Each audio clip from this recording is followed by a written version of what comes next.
You have setter Andrea Fuentes. I'll open it up for questions for Dre. Ben, go. Andrea, this thing got pretty tight on several occasions. Was that good to experience those moments in your first postseason match? Yeah, absolutely. I think it's always good to face that in the beginning early on, so that way you're better prepared to face that on eventually, because it's only going to get harder from here, and we're really aware of that. In spite of those moments, though, I think there was never a doubt in our minds that we were going to win this game, and we were even talking about it. We were even talking about it before going out there in the locker room. We were just like, we just feel good vibes. Like we just know that we got this in the bag. So that was really cool to kind of experience. Eric.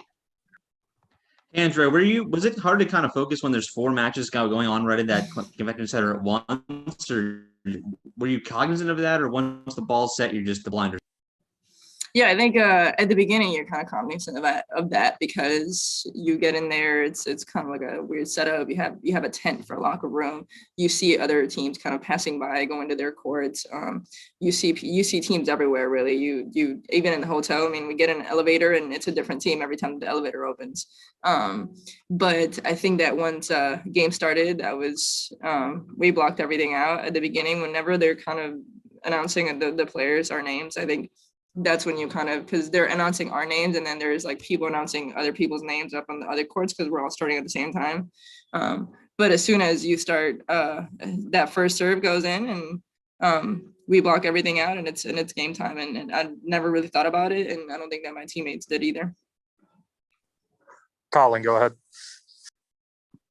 Hey, Andrea. Kylie was pretty quick to point out the fact that the hitters made some errors today. She called them, I think, some pretty dumb errors. But for you guys to hit almost 350 after not playing for a couple weeks, just what does it say about the power this team has offensively?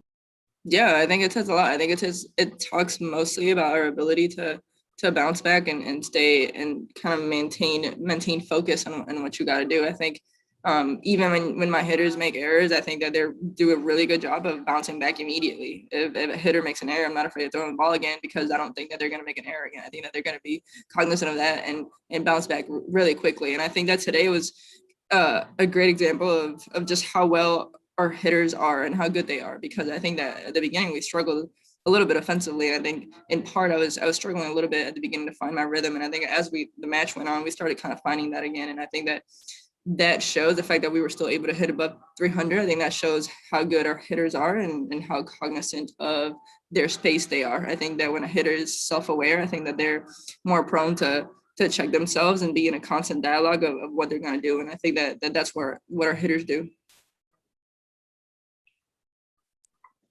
Any question, Andrea? All right. Thank you, Jerry. All right. Thank you, guys.